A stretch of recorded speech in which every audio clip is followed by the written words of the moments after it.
मुझे बताओ।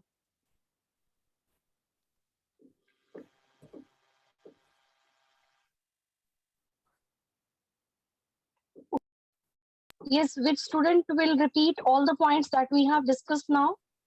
Hanji Drishti, you will repeat? Yes, ma'am. Okay, so you will repeat the points that we have discussed. So this is the screen. You can even mark on the screen the points. जो हमने points discuss किए ना, आप screen पे mark कर सकते हो बेटा. Okay, ma'am. हाँ जी.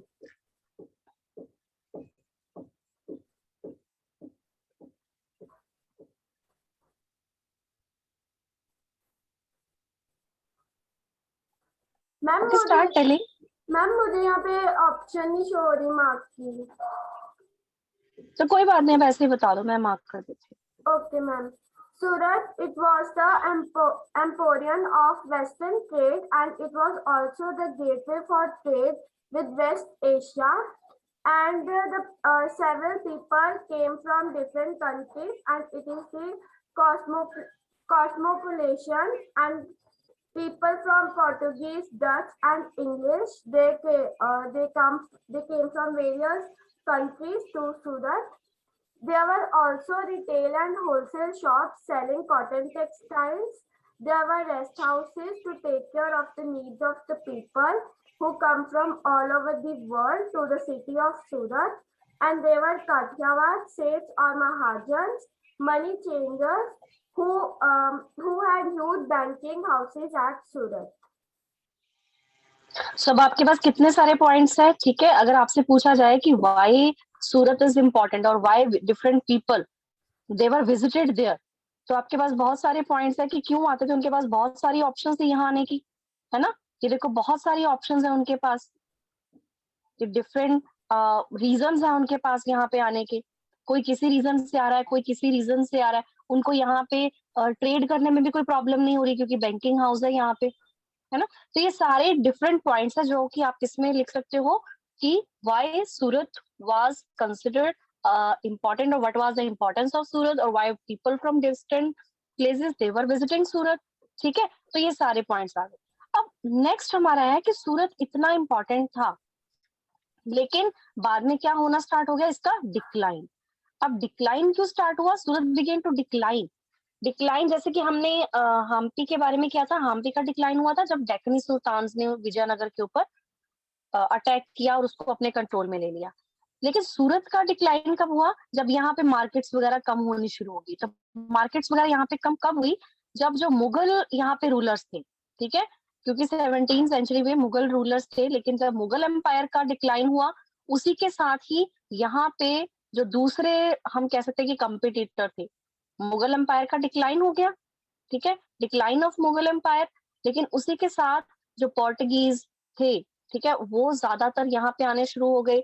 इंग्लिश ईस्ट इंडिया कंपनी, उन्होंने यहाँ पे अपने हेडक्वार्टर एस्टेब्लिश करना शुरू कर दिए. ठीक है, मतलब मुगल एम्पायर डिक्लाइन होना शुरू हो गया और ज्यादा राइज कौन होना शुरू हो गए? जो डिफरेंट ट्रेडर्स इंडिया में आ रहे थे, पोर्टुगीज, ठीक है, इंग्लिशमैन, डच, ये तो हम कर चुके कि वो भी अपनी यहाँ पे क्या कर रहे थे, कंपनीज एस्टेब्लिश कर रहे थे. तो इस वजह से जो सूरत था उस टाइम पे थोड़ा डिक्लाइन होना शुरू हो गया. लेकिन फिर भी कमर्शियल सेंटर तो आज भी है ही. जो सूरत है वो आज भी कमर्शियल सेंटर तो है ही. ठीक है, सूरत का पॉइंट क्लियर हो गया बेटा सभी को? यस बेटा. अब हम नेक्स्ट करेंगे मसौलीपट्टनम के बारे में. ठीक है, ओके. सो नेक्स्ट है मसौलीपट्टनम के बारे में कि मसौलीपट्टनम का अगर हम सिर्फ वर्ड मीनिंग देखें ना मसौलीपट्टनम का, तो मसौलीपट्टनम का मीनिंग है मछलीपट्टनम. ठीक है, मतलब कि फिश पोर्ट टाउन. मछली मतलब फिश, है ना. पटनम जो कि पोर्ट टाउन है. तो मसौलीपट्टनम का literally word to word meaning है मछलीपट्टनम, फिश पोर्ट टाउन. और ये हमें कहाँ पे है? Delta of Krishna river. Map में हमने देखी थी different river basin, Krishna Tungabhadra river basin पे हम्पी था, है ना. तो सूरत भी हमने वहां पे, वो भी पोर्ट टाउन है. अब ये मसौलीपट्टनम, ये भी पोर्ट टाउन है. और ये कहाँ पे है? On the delta of Krishna river. और ये भी 17 सेंचुरी से ही यहाँ पर बहुत एक्टिविटीज, ये ट्रेड रिलेटेड एक्टिविटीज वो बहुत होती रही है। अब जैसे कि हमने पहले भी डिस्कस किया कि बहुत सारी दूसरी कंपनीज यहाँ पे इंडिया में आ रही थी, ठीक है, और डच और इंग्लिश दोनों ही ईस्ट इंडिया कंपनी की इन्होंने, इंडिया ईस्ट डायरेक्शन में पड़ता है ना, तो इन्होंने जो कंपनी बनाई थी उसका नाम रखा था ईस्ट इंडिया कंपनी, ठीक है, जो हमारी कंपनी ईस्ट इंडिया में जा रही है। तो उन्होंने ईस्ट इंडिया कंपनीज बनाई थी और उन्होंने भी मसौलीपट्टनम को भी कंट्रोल करने की कोशिश की। और मसौलीपट्टनम क्या बन गया, बहुत इंपॉर्टेंट पोर्ट बन गया आंध्रा कोस्ट का, ठीक है। तो जो आंध्रा कोस्ट था वहां पे ये मसौलीपट्टनम बहुत इंपॉर्टेंट बन गया और यहाँ पर एक डच ने किला भी बनवाया, ठीक है। डिफरेंट वो अपने क्या कर रहे थे, धीरे धीरे जब उनकी कंपनी ज्यादा, क्योंकि अलग अलग कंपटीशन से डच भी यहाँ पे आ रहे हैं, इंग्लिश भी यहाँ पे आ रहे हैं, पोर्टुगीज भी यहाँ पे आ रहे हैं, तो वो एक दूसरे की कंपनी के ऊपर अटैक भी करते थे, ठीक है, वो आपस में, ताकि ये कंपनी यहाँ से चली जाए और हमारा ट्रेड यहाँ पे ज्यादा स्टेब्लिश हो जाए। तो वो एक दूसरे के ऊपर कई बार अटैक भी करते थे, इसलिए वो किले भी बनाते थे। तो यहाँ पे डच ने भी मसौलीपट्टनम में एक फोर्ट भी बनाया, ठीक है।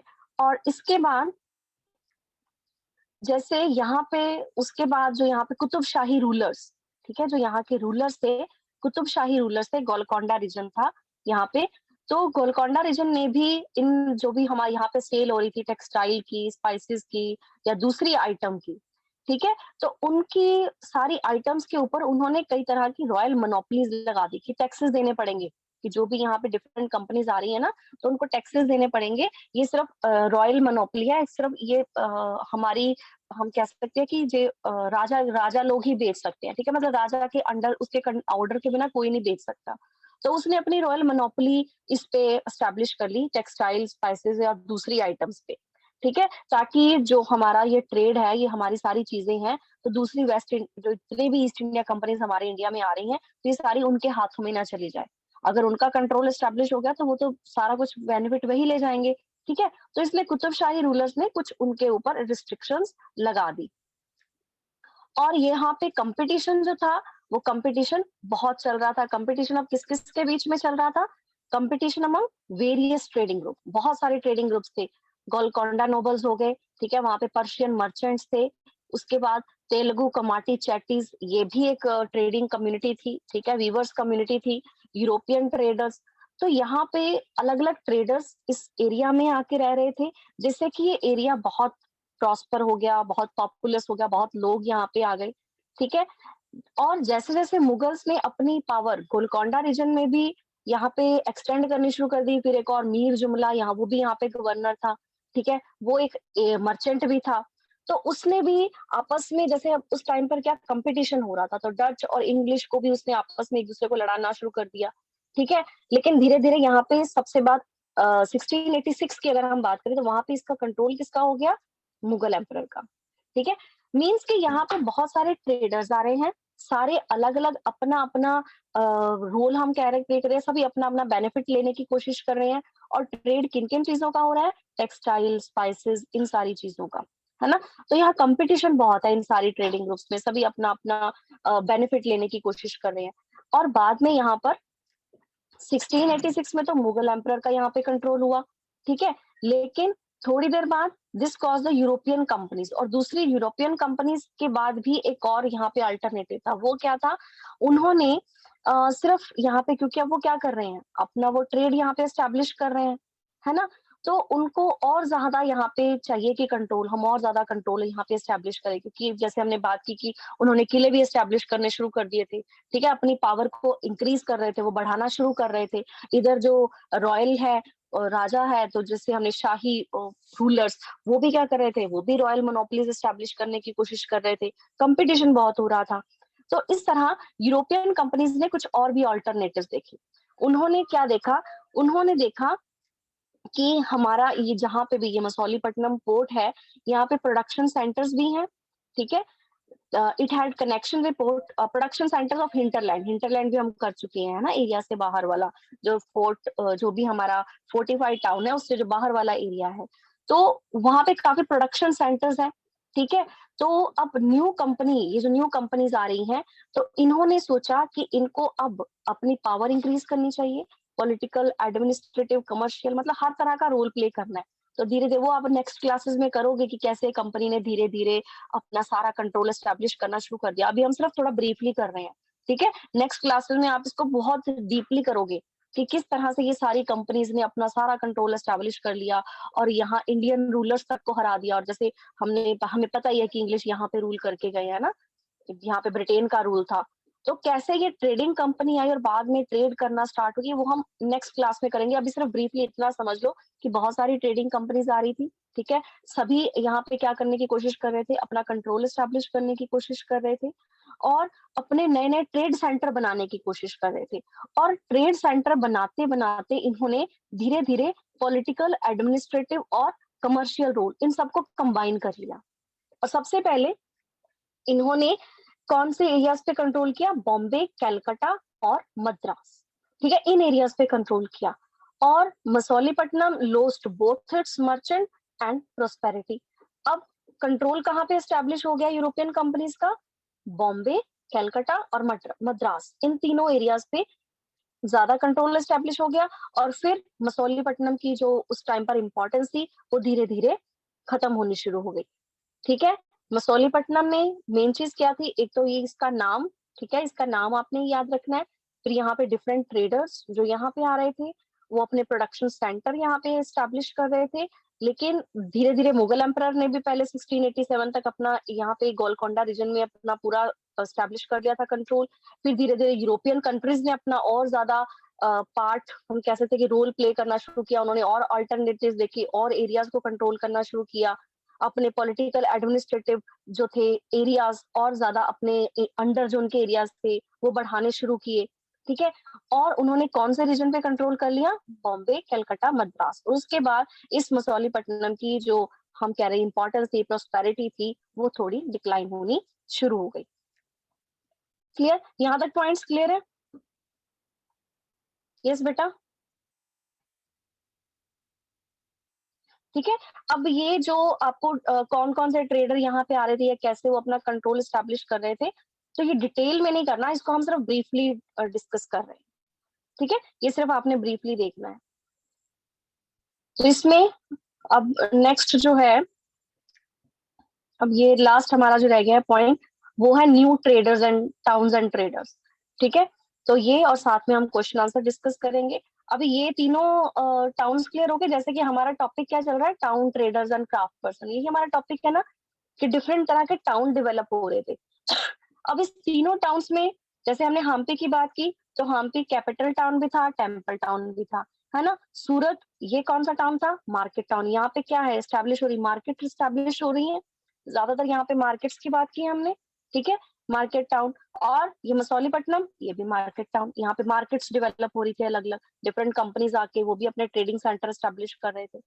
अब इसके बाद और भी नए टाउन्स और ट्रेडर्स एस्टेब्लिश हुए, ठीक है। इससे पहले यहाँ तक अगर किसको भी डाउट है बेटा, लेट मी नो।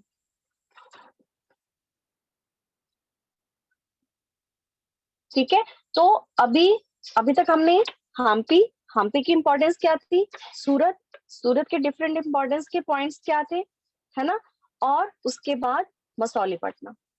अब नेक्स्ट हम इसमें डिस्कस करेंगे जो मसौलीपट्टनम के बाद जो न्यू टाउन है उसमें ब्लैक टाउन कौन कौन से स्टैब्लिश होना शुरू हो गए। अगर यहाँ तक किसी को कोई डाउट है बेटा तो प्लीज लेट मी नो। हाँ जी बेटा।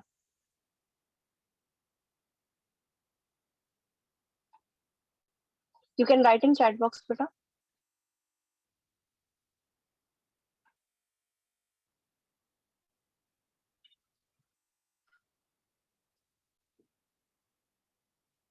क्लियर,